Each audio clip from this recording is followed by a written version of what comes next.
What up, though? You rolling into like episode 6 of Real Talk, and I'm just gonna keep putting out content.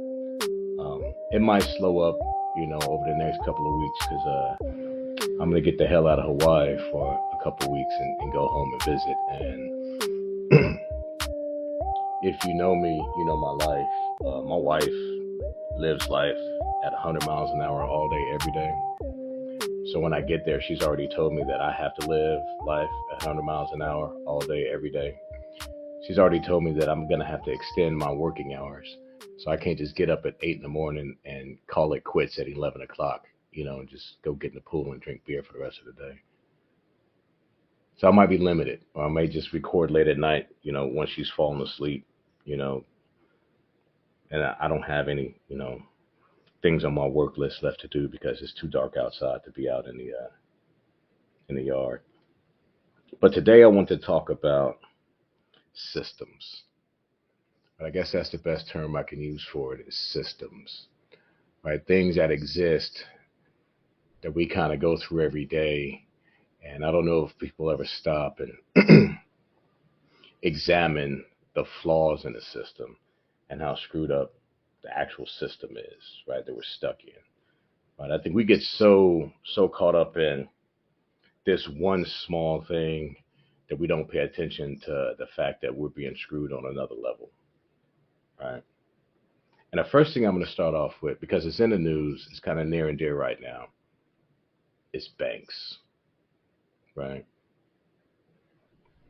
Banks is like a real hustle, right? When I stop and think about how banks work, right? So I put my money into a bank account. You take my money and you invest it, right? You get a better interest rate and return on it. So you're making more money off my money than you're giving me on my money. And that's only if I put my money in a savings account because they don't really give you anything on a checking account. And then you also take my money and you lend it to other people, right? You charge them interest so you can make money. Oftentimes, if it was my decision, right, to lend money to somebody like that, if their idea don't sound solid, I wouldn't lend them no money. But you look at them like, oh, you got a decent credit score. What do you want to do with this money? You know, like I want to open up a pet store that only sells hairless cats. And the bank's like, well, you got great credit, so we'll lend you the money. Now, if you came to me and asked me that, I'd be like, man, if you don't get your ass out of my face, I ain't lending you my money. But the bank will do that. They'll take these risky loans because people have a decent, interest rate. And then when the bank takes an L, you might take an L. You're making all this money on my money. And when I go to the bank, if my credit score is not the best, even if I've been with this bank for 15 years, I'm like, hey, I need to borrow 20,000 for a car. They're like, you kind of suspect, bro. We got a high interest in you paying that money back, and you charge me a high ass interest rate, even though I've been putting money in this bank and keeping money in this bank for the last 20 years. That's some cold blooded shit, bro. The other thing I want to talk about is healthcare. All right, before y'all get all on your high horses about the Affordable Health Care Act, all right, let's just really break that thing down, all right? So the government is making you get health care, primarily because if you don't have health care, the government will most of the times end up paying for it, right? It's a hustle, right? If you're a company like Walmart or something and you hire everybody to be a part-time employee, you don't have to give them health care because, hey, the government's going to cover the rest, right? So the Affordable Health Care Act forced people to go out and get health care. Everybody got mad, right? So a lot of people upset about it. Where was all that goddamn energy when the government said that we had to have car insurance? I'm talking to you, boomers, because that happened in your generation. You were the adults right then and there, right? The government mandated that we have car insurance, which is kind of crazy when you think about it, because it's not like if you wreck your car, the government was going to subsidize that vehicle repair. So the government said everyone will have car insurance. And you know what car insurance companies did? They raised the damn rates on car insurance. You actually made it to where less people could have car insurance for a while until you had these these fly-by-night car insurance companies like Survival Car Insurance and the General and all those guys come around, right, to cover the gap, right? That's the free market system kind of readjusting itself, but you're not going to get healthcare insurance that's going to readjust itself, right? Because the cost of healthcare is too high. Vehicle repairs are pretty standard, right? But because the government doesn't bother to regulate the cost of healthcare, right, it's going to be what it's going to be. They can charge whatever they want. That's why the government is trying to force you to get health care insurance because they can't keep affording to pay it because they're not limiting how much somebody can charge you for health care. I mean, a tongue depressor should not cost $20. I could buy a whole case of popsicles, eat all the popsicles, sterilize the popsicle sticks, right, for less than $20. That's all I'm saying. Right? It's another part of the system. Right? Another thing I want to talk about is the Fed and interest rates. Right? I'm getting deep on this one, so if I lose you, got it. I'm gonna drop something a little cooler on the other side. Right? First thing you should know, and I don't think most Americans realize, is the federal, uh, the U.S. Federal Reserve banking system is not a part of the federal government. It's actually a private bank. But they put federal on it, so it makes you think it is. And the Fed basically tells you what your money is valued at, right? They tell you what your money's valued at. A private bank, right? And you know how I feel about banks. They set what the interest rate is, and they tell you what your money is valued at. So they have more control over your life uh, than anyone, right? When they adjust interest rates, gas prices go up, right? The housing market kind of fluctuates. Higher interest rates, you're going to get less for your house. Lower interest rates, you can get more for your house, right? They are literally controlling your everyday emotions based on where they place that interest rate. And the next thing I want to kind of move on to the system is politics, right? Because this is in the news again, right? We need to get rid of the old people. We just got to get rid of the old people, man, right? Mitch McConnell fell and broke a rib. Really? How many times we've seen Joe Biden stumble up a pair of stairs getting on a plane? I don't think you realize, look, if that dude falls the wrong way, that is going to jeopardize the stability of the world. Because we got 70 and 80 and 90-year-old dudes, you know what I mean, in politics running the country. You know, there's times when you can't get a vote, you can't pass a vote because you need enough voters. And if some of these old people in a bad place, man, we're going to be stuck. You can't keep electing these old people, right? If you don't think it's a hustle, most of us are working jobs hoping that we can retire by 65, right? So how is this job so cushy and cool that you're like, look, man, screw that 65. I'm gonna keep riding out to 80. Obviously, they need to go. You're too old. Look, I'm 46 years old. I can barely really understand computers and the internet. I tell people all the time, I'm an operator. I can operate a computer. Deep down, man, it took me so long to even figure out how to create a YouTube channel and how to set up a second Gmail account. All the stuff I had to do. I'm not lying to y'all, man. It took me like 2, 3 hours. If at 46 I struggle, come on, man. At 70 something, that means they lived most of their life without the internet. And now they're supposed to regulate the internet?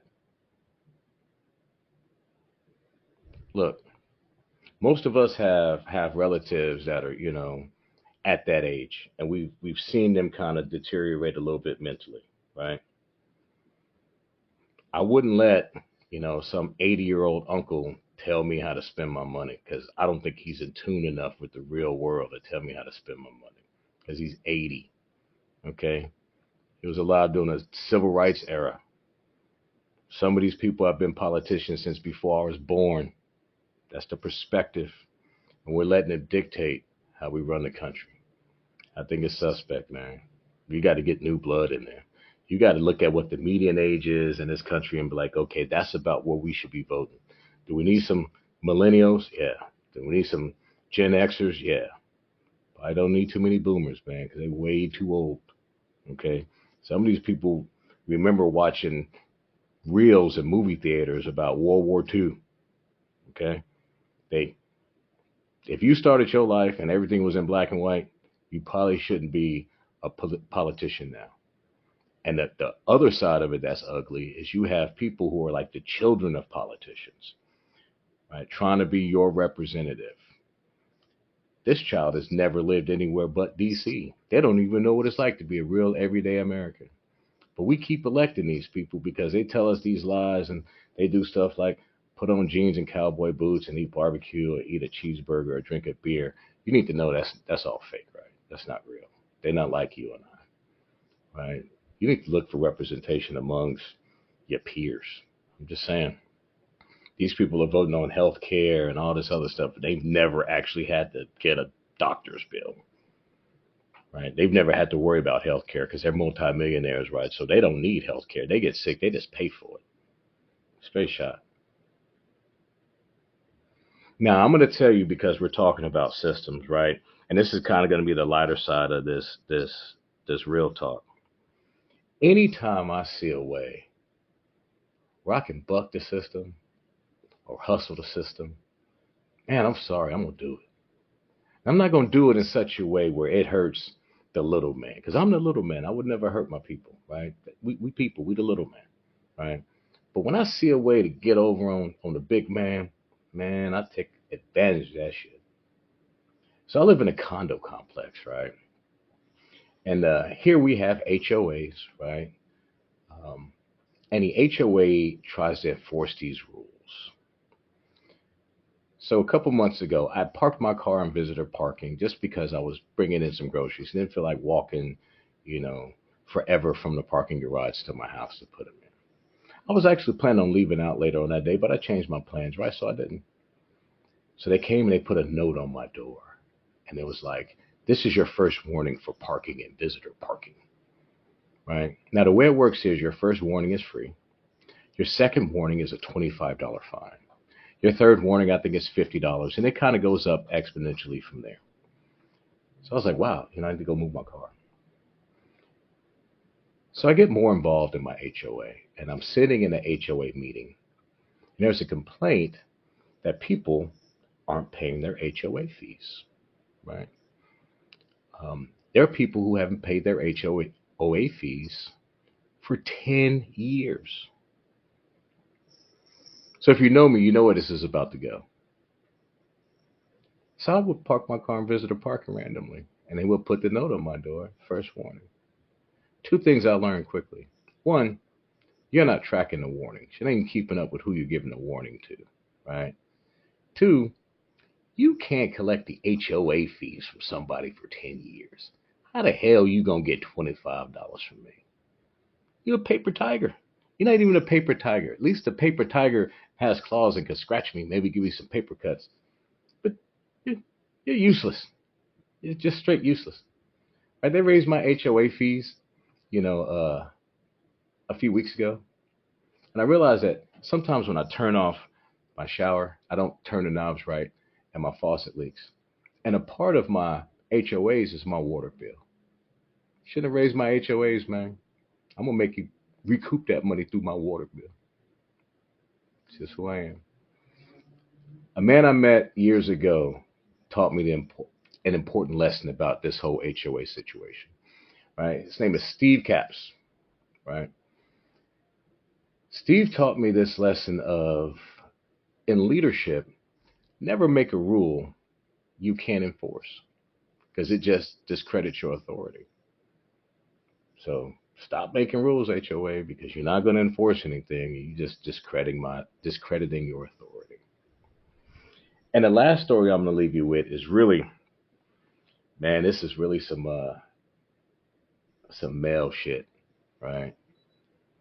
My wife and I were on vacation, and we'd flown into Vegas. And as you get off the plane, there's going to be a ton of people trying to get you to kind of buy into timeshares.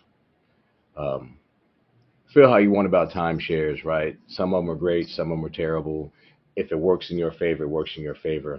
Ironically, we'd gotten a timeshare in Miami, right? So I had a 2 week timeshare every spring break in Miami. Um, but we were using our timeshare credits to actually get a place in Vegas, right, to stay for about 2 weeks. Problem was, we couldn't check into our timeshare for like 5 hours. So we had to waste time. So we realized this was a kind of a timeshare hookup. And the lure was that they were going to give you all this free stuff. Like one of those things was a free meal at the Texas de Brazil restaurant. If you've ever been there, that's the restaurant where you go, uh, you put the little symbol out, and they bring you all the meat you want all day long until you flip the symbol over. Then they stop bringing you the meat. Right? I love this place, right? 'Cause, I mean, I'm gonna sample some of everything, and I'm not gonna feel bad if I don't like the lamb, right? Because I'm gonna eat the chicken, the steak, whatever kind of protein they bring it out. I'm trying it, right? So eventually, after we sit through the timeshare brief or whatever, telling people no, right? We get to the point where we're gonna go to the Texas de Brazil. So we go in, and I'm ready, man. I'm ready, right? Pull out my coupon, and they're like, "Oh no, this is only for an entree." And I was like, "What?" It's like, "Yeah, you don't get the rotating meat that people walking around bringing you meat all day. You could pick an entree."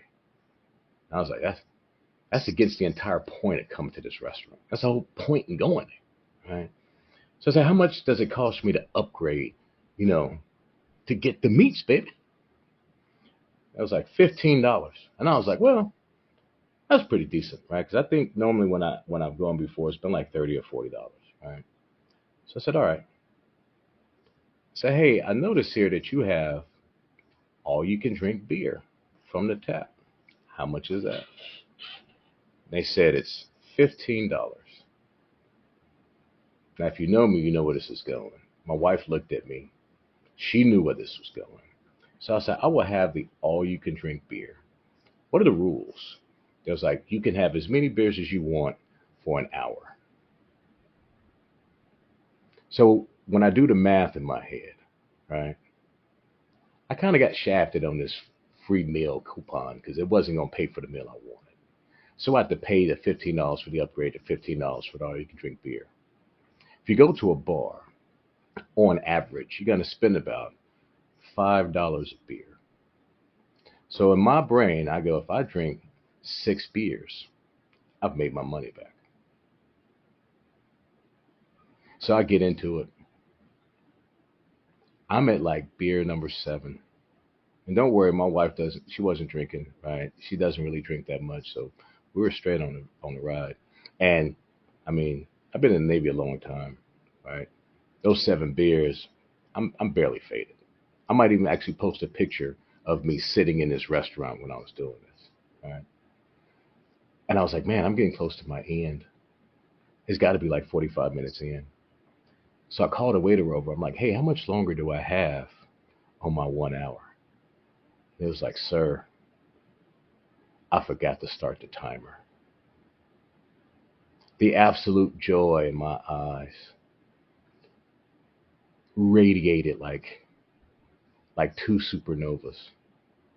And my wife, being the voice of reason, looked at me and was like, no, you have already won. I beat the system at beer number 7. So that's my advice to you, right? Anytime you can legally beat the system or get over on the big man, right? That's a win for the little man.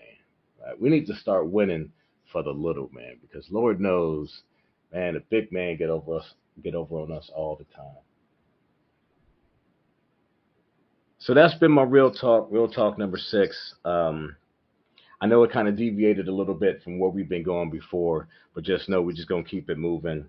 I think this weekend I may really kind of push the bar, and I might record a real talk, just me talking shit, right? Nothing serious, just observations of the world around me, things that I find funny, things that you probably see and you find funny, and you're probably just surprised that no one ever talks about these things. Because if you know me, I don't have a filter. We'll talk about whatever.